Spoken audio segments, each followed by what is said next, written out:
Techies. This is brutal. I'm excited. So, dual off lane, Techies. Safe lane, Dazzle Clinks, mid Lina. CDEC.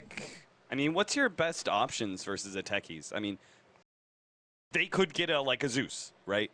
Like, Zeus gives you that free kind of vision, but is Zeus actually that valuable? We've only seen a few of it in the group stage so far. 10 seconds I don't know, man. EG looks so happy right now. Yeah. They just look full as a cucumber, so... I think PUBG Techies versus actual Techies is okay to deal with.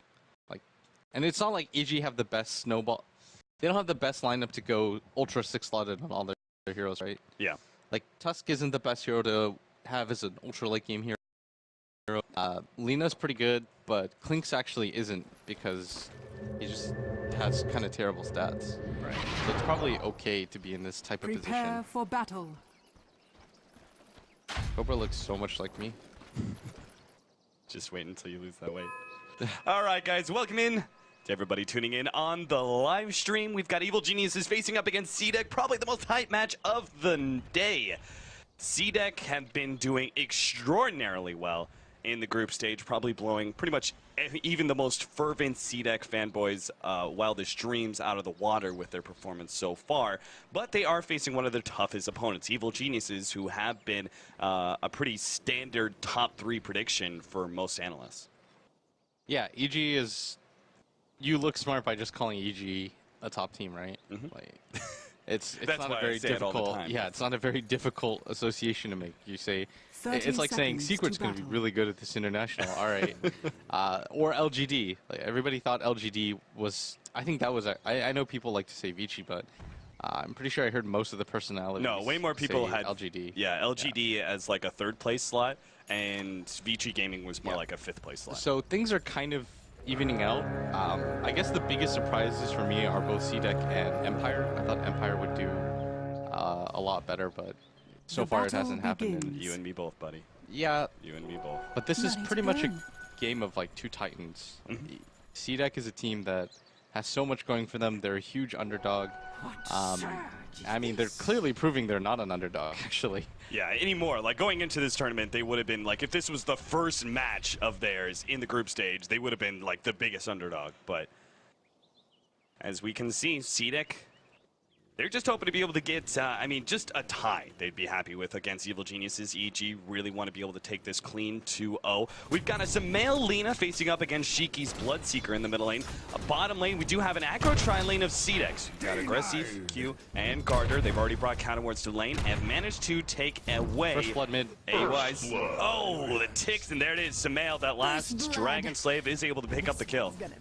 Oh, man. I watched that the entire way through, and it was so weird. Sumail just kept right-clicking him, and then Shiki actually put Blood Rage on himself. He had 200 HP left, and then Sumail just right-clicked him to death. And that's the 3rd time I've seen out of 4 games Sumail get a solo kill mid. That guy's just so aggressive. That guy's just so aggressive, he just always finds the opening for that first blood before anyone else can. Radiant's top tower the fact that he is keeps under getting solo kills mid is just, it baffles me. Like, they really need to respect him a lot more. He's really unique as a mid laner because he pretty much values right-clicking you over CSing. Like, a lot of people go for heavy lasts or denies, but Sumail just runs at you non-stop and establishes lane control and tempo in this way. Like, he might miss a few CS early as a trade-off, but he's perfectly content with just getting the right clicks off on you to establish lane control as fast as possible. Right, it's all well worth it if you manage to, I mean, obviously pick up first blood, but even just pushing the hero back and establishing the dominance from there is going to be able to get you that CS advantage by like the 4 or 5 minute mark. So Sumail is, as you can see, really utilizing that extra range of the Linas. The extra 70 range he has over most heroes. Putting pressure on the Bloodseeker. Meanwhile, this aggro tri-lane was kind of interesting from CDEC to start things out. They placed a very early counter ward that managed to take away AUI's triple mine stack that he had on the right side of the lane. But now, everyone seems to be kind of flip-flopping. Universe came down to bottom lane, making it a Tusk Techies lane. But now we've got XZ, our Darkseer, as going to be soloing things up. Seems like they just want to keep pressure on Fear as much as possible and leave the Darkseer against the Tusk Techies, which makes a lot of sense. Yeah, this lane setup is actually really advantageous to CDEC. Because Oh as no, long the as courier! It's gonna get picked off. no That was way. just a hatchet. So no regen was actually coming in. That's really weird. I mean, the hatchet, he still would have been very low on HP. If Sumail actually managed to land like a Light Strike array and then Dragon Slave if Shiki came forward, even just harass him with Dragon Slave.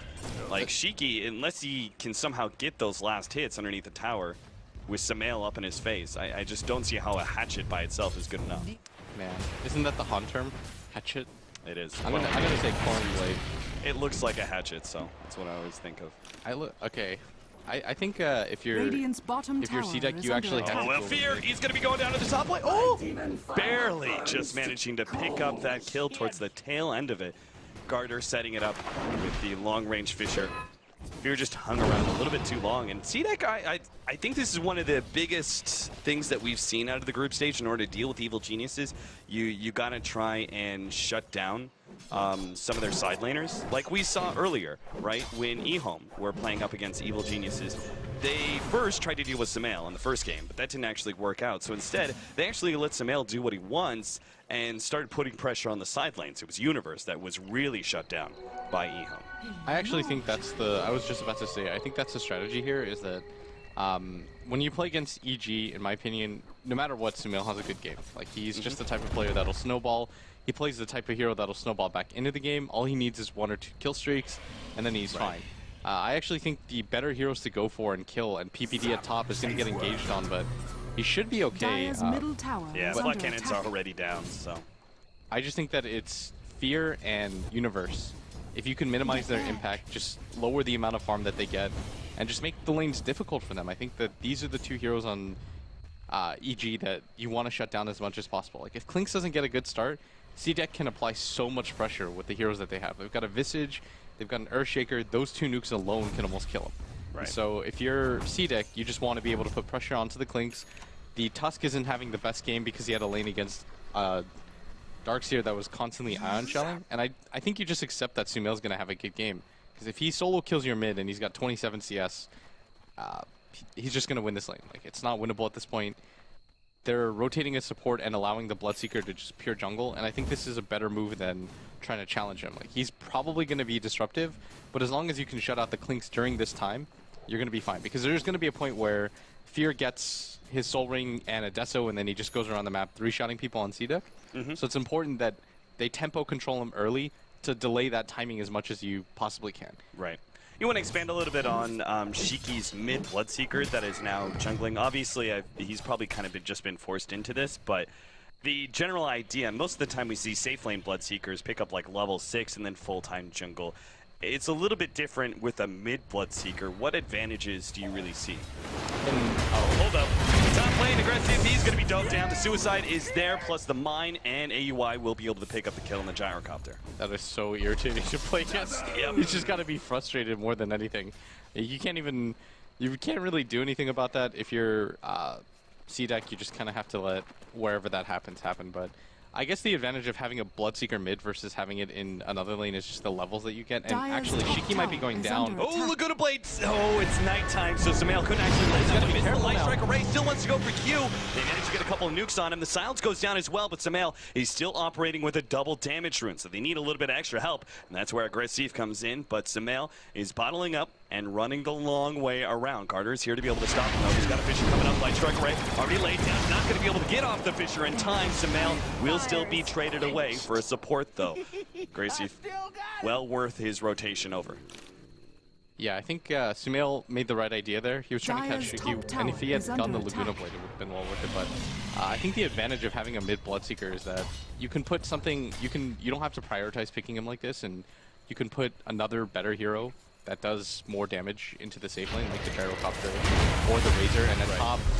Once again, jumping in on Shiki. Universe, though, by himself. Like, it's a nice small combination, the snowball into the Shadow Wave, but unless you have multiple heroes, it's not going to do so much damage that you can kill a core straight up. So that's not going to happen, and the little bit of stacking that was being seen, hard. I say little, Dire's but this middle is like a tower is 5 under stack. attack. Yeah, it's a lot, and it Dire's allows structures Aggressive. are He did get fortified. ganked early, but he's going to get back into this pretty quickly. And this is the strength of Gyro. It's not just all of the abilities that he has that does AoE, it's that he can do these jungle stacks using the cooldown because the cooldown is so low. 55 seconds to hit twice onto a neutral stack allows you to farm it insanely quickly. Like, you don't actually need items to be able to do it, just levels. So CDEC are definitely, it's definitely well worth the time to go for the stacks there. And if you're the Bloodseeker, that's kind of the problem here, is that Shiki's so under-leveled. He's only level 5. He doesn't even have a 6 at 8 minutes, that I think it's worth it for EG to just continue to pressure him and shut him out of this game entirely. Like, Sumail did die that one time, but he's pretty much still able to go wherever he wants, because they don't want to stick Q mid with the Visage. He just can't live. And Garter isn't able to move lanes either, because he has to stay on top of wherever Sumail's going. And so Sumail by himself is pretty much eating the space of 2 heroes right now. And this is what happens when you get solo killed mid, is that it snowballs out of control like this. It has an impact on the rest of the game. Sumail's going to have a pretty fast Eul's Scepter, in which case these cores, Bloodseeker, Gyrocopter, they're pretty susceptible to that magic damage early on. What kind of builds do you need to see for a Gyro and a Bloodseeker in order to deal with that kind of pressure? The Bloodseeker right now just has to get whatever he can. He's about to pick up... Does he go for the minus? The kind of recovery minus? No, because he's struggling to get treads right now. I think that going for the Midas would pretty much render your team really passive. At that point, you would just hope that the rest of your lineup can 4v5. And I think that's... Here, they caught him out. Running in with a surge, great combination. Once again, Fisher leading into Aggressive, being able to close the distance via Rocket Barrage damage. They are able to pick up the kill. And also, seemingly, take this tier 1 tower. Doesn't look like any rotations are coming out from Evil Geniuses, and they don't really have great rotational heroes. Techies doesn't do anything for you. A Dazzle, certainly not. And Universe by himself is not going to be good enough. Most of EG's heroes are made for counter-initiating. They're not actually made to take fights, because how do you initiate a fight? You snowball a Tusk that isn't very farmed, who just hit level 6 in. Your Techies, you could probably blow somebody up, but then you would lose 2 heroes as a result of that almost instantly. And CDEC can fight you from here on out, so maybe it would be worth it for the Bloodseeker actually to still get a Midas, because I think his team actually can 4v5. Like, the Darkseer almost has a fully completed mech. He's only the Buckler away. There are enough levels right now on CDEC to survive. And Aggressive is going to farm 2 stacks at once, so his amount of farm is actually going to be really decent too. Dire's top tower is under He's attack. still going for the Helmet Dominator. Radiant's bottom tower is So under looking attack. to stack up the Ancients and get that really big farm advantage. I'm still concerned that leaves him a little bit low on HP pool. Where do you go after that Helmet Dominator? Is SY target here? Do you go for the earlier BKB? I think SNY might be a little bit better. Why is that? I'm thinking about it right now. No, he should go for the BKB. Okay. I think you can survive Radiant's pretty much bottom anything that tower is under EG attack. can throw at you if you get a BKB. The suicide attack will still hurt, I think, if he snowballs you from fog. And I guess you can get Walrus punched. I don't know. Most of EG's abilities Dire's do go top through tower is Magic under Community. attack. When Sumail gets an Aghanim Scepter, Dire's the top Laguna tower Blade is has just going to fallen. destroy him. So he probably Radiant's needs some sort of bottom stat tower item is under first attack. after the Helm of Dom. Like, I think getting an SNY is perfectly acceptable here. Okay. Because it kind of feels like, especially with the Eul's Scepter coming up on the Lina, if they don't have that early BKB on the Gyrocopter, they're going to need to just keep the Earthshaker near the Gyrocopter constantly in order to prevent the Eul's Light Strike Array, Laguna Blade combo that will pretty much one-shot Gyro. The hopes there then is that you trade immediately with the Lina, because once the Lina uses that combo, she's actually really susceptible to death. She has 4 armor, 872 HP. You never really want to be in a position where you're not looking for one-for-one pickoffs there. You're just looking to find one hero and kill. If you run into multiple heroes, it's almost like you don't want to do that unless you're in the far back line and you have backup with you. So that's kind of the weakness right now of EG's lineup, is if they get into a 5v5 fight, you can almost anticipate them losing 2 heroes pretty quickly, and so they have to be really smart about how they take these engagements. And if you notice, they're not really trying to take these engagements. Like, they're just trying to split up and farm, create as much pressure as possible. And this is what I was talking about. When Fear plays Clinks, he just gets the Soul Ring Treads, and then he kind of just goes around, looking for opportunities, scouting out heroes. And that's why they wanted to gank him early, to slow this kind of time. Normally he does this around 9 minutes. Eternal Envy does that quite a lot too, where he just he picks up his Clink and just whole time in the enemy jungle, bouncing back and forth between the safe lane and the mid laner. And just, you know, jungles up and he finds an opportunity to get a kill. Middle lane, they're going to be able to take out XZ. Big pickoff there. Samael finally makes use of that Yule Scepter. We also saw earlier the Techie suicide. That was pretty obvious what was going to happen. So nothing very special about that. CDEC, despite missing their Darks here, are going to go ahead and try and take an early Roshan. This is the advantage of having Blood Rage on your team. It gets damage. They also have a very early Medallion from Q.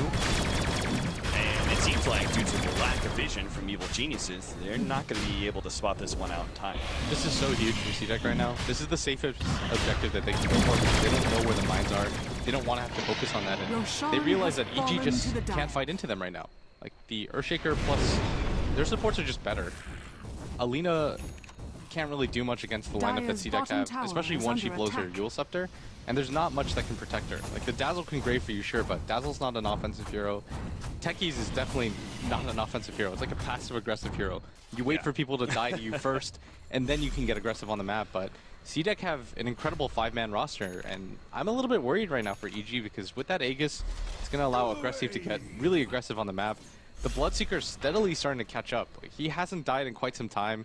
His CS still isn't the best, but you never really want to be in a position where you just kind of allow him to get back into the game for free, and that's what's happening right now. I'm slightly concerned if this is going to be a problem, the 5-man from CDEC. I'm concerned that we see Fear going for Medallion. It's pretty normal for Clinks, but I almost feel like you need to speed up your Desolator timing just to give you more split push pressure in order to kind of offset the very clear 5-man that CDEC will be able to accomplish. I think going for the Medallion is still okay. It's not ideal in these types of games, but you're going to go for the Deso anyways, and it does increase your damage for free. For 900, it's really cheap. And then you go for the Solar Crest, which is incredibly strong against a Bloodseeker who's so underfarmed. Right. Like, maybe he does still go for a Midas, because the rest of his team is doing really well. And the Gyrocopter is going to go for the SNY, which makes sense, right, if you think about it. If he goes to the BKB first, he still needs the SNY for the stats. Because there's so much that goes to the BKB. Like, there's actually no reason for him not to go for this. Otherwise, he'd have to go for something like a Satanic first for the raw HP pull, or a Scotty, and he doesn't want to do either of those things. Going for the SNY allows him to fight. And I think when you're this far ahead, going for drums is just game losing. Like, you want to build into the late game. Right. CDEC start pushing on that tier 1 tower. You can see Q trying to ramp around here to place a rather aggressive ward, but not much is going to come out of this. CDEC are just going to take the tower, and Evil Geniuses will treat this as time to be able to farm and maybe a little bit of split push. AUI does pick up his level 6 finally at the bottom lane. He's got a lot of mines around the map, by the way. Yeah, he does, and the Bloodseeker does opt to go for the Hand of Midas, and I don't know how many mines that is. Is there a way to check? Well, Techies, you can click on him. Oh, he's gonna get him! Is under attack. Picks up one. Shiki, that's a big kill. Bloodseeker goes down. That was 4 different mines. He had 13 at one point, so. All right, so much for the comeback. That's a free snipe for AUI, and it's a huge one because the Bloodseeker was starting to snowball a little bit. He was catching up in levels and farm, and you don't want him to be able to just do that for free, like I said. And EG's lineup just can't really pressure on the map very well. Like, you have the Clinks and the Lina, but both heroes can get traded out. They had the right idea. They've been searching for this Techies, and they will be able to actually get the kill. Fisher goes out before the suicide can from AUI. Nicely played. Fear immediately trying to cut the creep wave in the middle lane in order to allow his allies to take that middle tower, at least put some pressure on it. Fear starts backing up. He forced a couple rotations. Universe, meanwhile, doing something similar up there in the top lane. That one pickoff is under attack. CDEC still have a great opportunity because they have Aegis. They can go ahead, grab a gem, 5-man into, you know, the tier 1 towers that are left, maybe even get a tier 2 here. I just don't see anything stopping them from doing it right now. You know, why is that middle tier 1 tower up if you can afford sentries or a gem and just take it? It's really actually just good play by EG. What they're doing right now is they're splitting the map up as much as possible and forcing CDEC to react to their play. Like, look at Fear. Yeah, nice He actually isn't accomplishing a ton. He's just annoying them. And so they overreact towards it. So Universe gets to push out top. They send AUI bottom, and it's just CDEC playing reactionary Dota because what if, you know, there are 10 mines that you don't spot, half your team dies, and then EG runs you down. Then suddenly you're in a position where you lose all map control against a hero like Techies. So you can't really take these chances and not have them pay off. And that allows EG to open up the map. And it is risky by EG, but it's the right play to make. Like, get around the map, split up, look for individual pickoffs, just try to slow down CDEC's timing. CDEC have an Aegis, and they're probably still not going to be able to utilize it as much as they'd want. Like, out of this Aegis, they were probably looking to take 2 tier 1 towers, bare minimum, but with the way the game's going, they're just so afraid, and I think they're just playing a little bit too reactionary right now to what EG's doing. And do you think, top? yeah, XD was already brought low by the landmines earlier. The Ice Shards misses, but the snowball, or maybe just the right clicks, will not have Universe in a bad position. He will be caught by the call down Fisher combo. He goes down as well, but they got to pick off on the Darkseer. I think EG are happy with 1-for-1 trades. That are, even offlaner for offlaner situation like that, just because it stalls up the game some more. In fact, that middle tower goes down in the process as well. Q actually positions himself in an awkward area, but Sumail's not going to be able to capitalize on that one. We've got a gem now for Q, so hopefully they'll be able to, actually take some control of this game away from the techies. But I was going to say, it may also go back to CDEC's more passive play and overreactionary may come down to the Bloodseeker's choice in items. I asked you about the Midas, and you said, no way, that's just going to be a bit too passive. Shiki still went for it, and I think we are seeing the effects of that now. I mean, going for the Midas here, when you assume your team is doing really well, is okay. I changed my mind, Cap. I get to do that. All right, very well. So he decided to go for it, and that was just because of the landscape of the game. Like, they were able to get the Roshan for free. Nobody really contested him. His team was doing good 4v5, but they're just stalling out a little bit longer than I think they want to, and it's allowing EG to open up the map a little bit more. And they weren't able, CDEC actually weren't able to utilize that Aegis whatsoever. Like, they didn't use it to get the bottom tier 2. They didn't get either of the tier 1s out.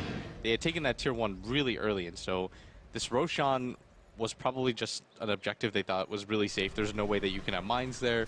So I think this is just more EG playing a little bit of mind games, but CDEC are still in a really good position. Oh, absolutely. I mean, first of all, there's a couple things to kind of contradict what I was talking about. We have watched many teams before in this group stage where we're like, okay, there is some pressure, they should start being aggressive, et cetera, but they've played very patiently and just waited for their opening, and that seems to be a game winner. Like, you don't want to try, just because you maybe want to be able to utilize that Aegis in 5 minutes, take towers, doesn't necessarily mean you should if you can't find the correct opening.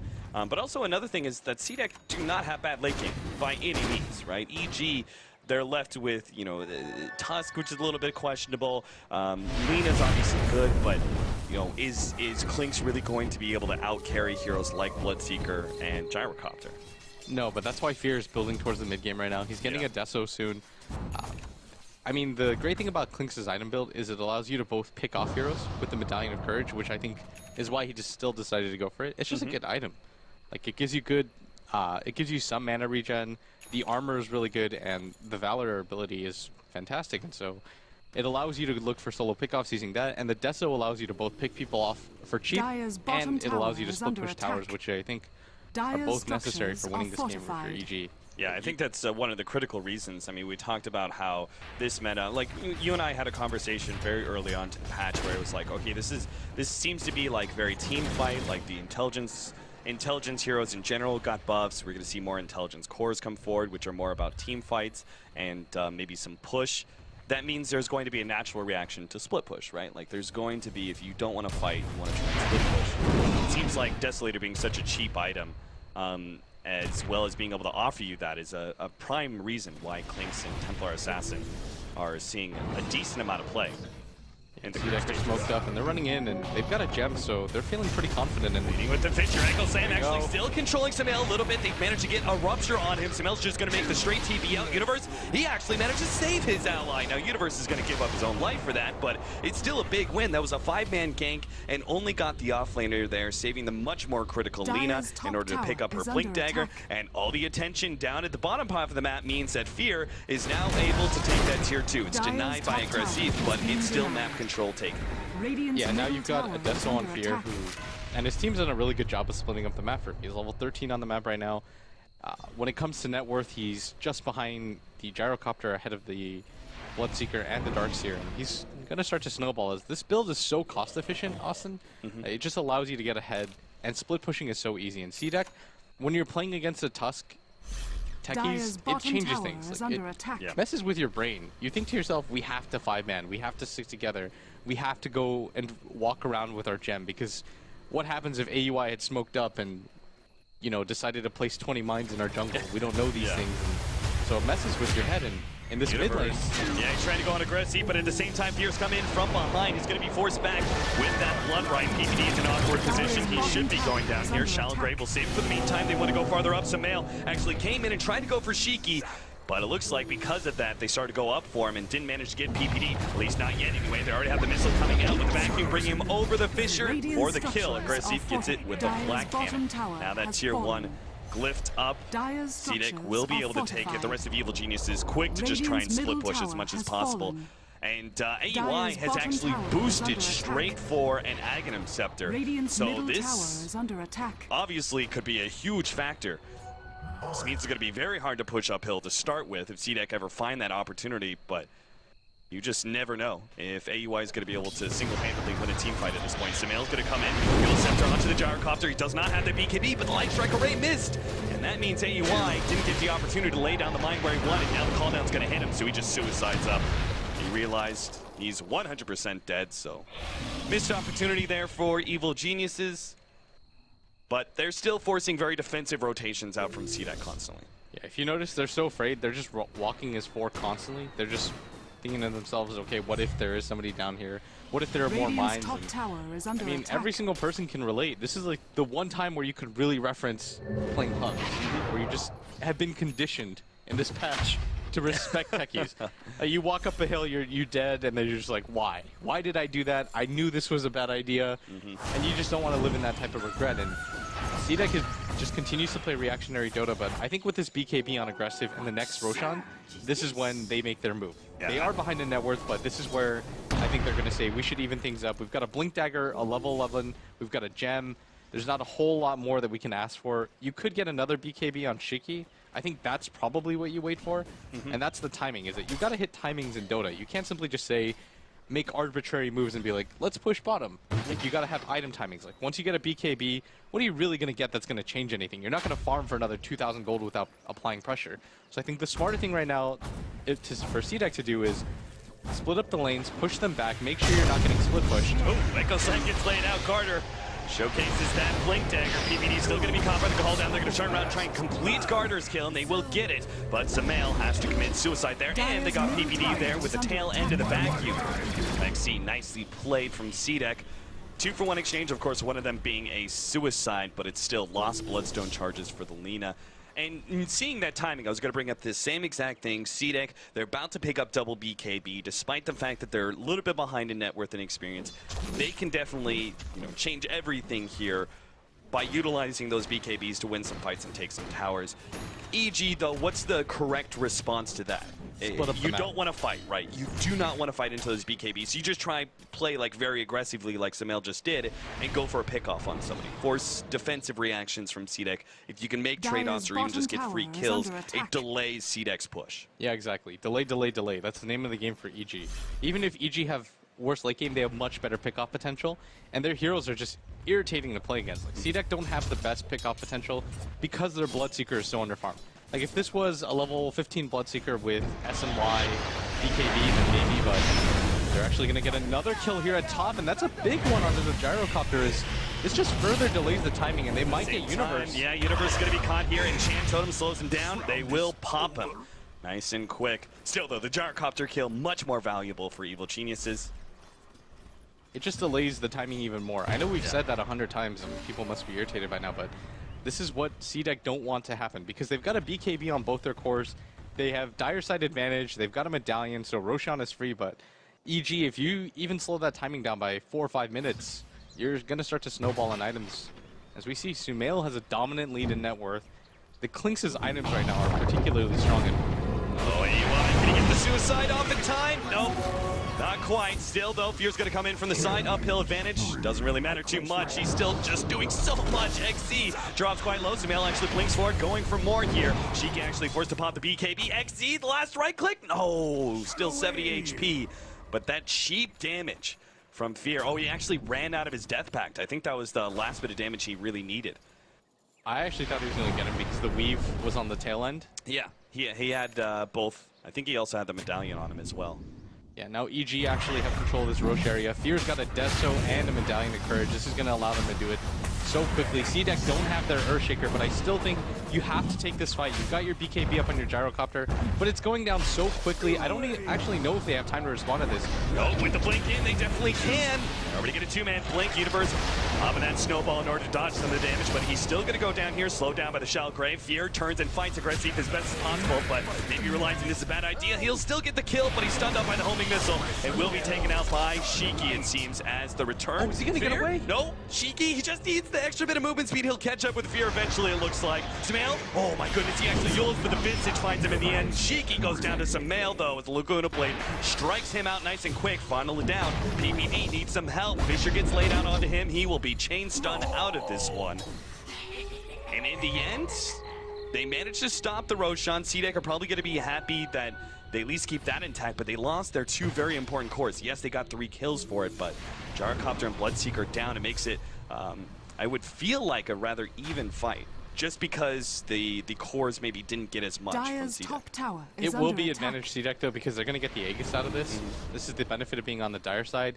Fear, they actually might be able to fight it because Fear is going to be up in just Dire's 24 top seconds. tower is under CDEC's attack. cores are going to be up a little bit sooner than that, but this next Roshan fight is going to determine so much. EG don't want to give this up, and I think they can defend it, and CDEC doesn't do too much damage. Like, their physical cores, their Bloodseeker doesn't do any damage in these fights. Like, he's got a BKB, but that's about it. Yeah. Even his armor isn't too great, so Fear is able to fight him down 1v1 pretty easily. The Black King bar does nothing for Fear. Like, he doesn't really care that the Bloodseeker has one.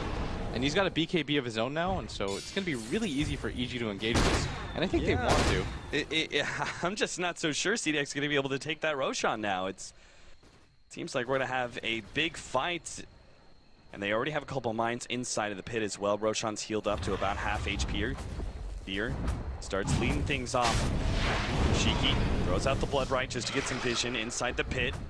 Fear daring CDEC essentially to jump in and try and stop him because he does have that BKB ready to go, and if they don't, Weave is on all 5 of them. Here comes CDEC, they're going to move forward, 2-man Echo Slam, they managed to control some of these heroes, but Sumail with the self-fuel scepter will be able to blink away. Nice move, but still, Aggressive is right on top of Universe, and will be able to finish up Sumail as well. Sumail, yeah, he goes down before he can get off anything more. Fear now turns to fight up against Aggressive. He's got that Aegis, but his BKB is going to be running out, so he just tries to get away from this team fight.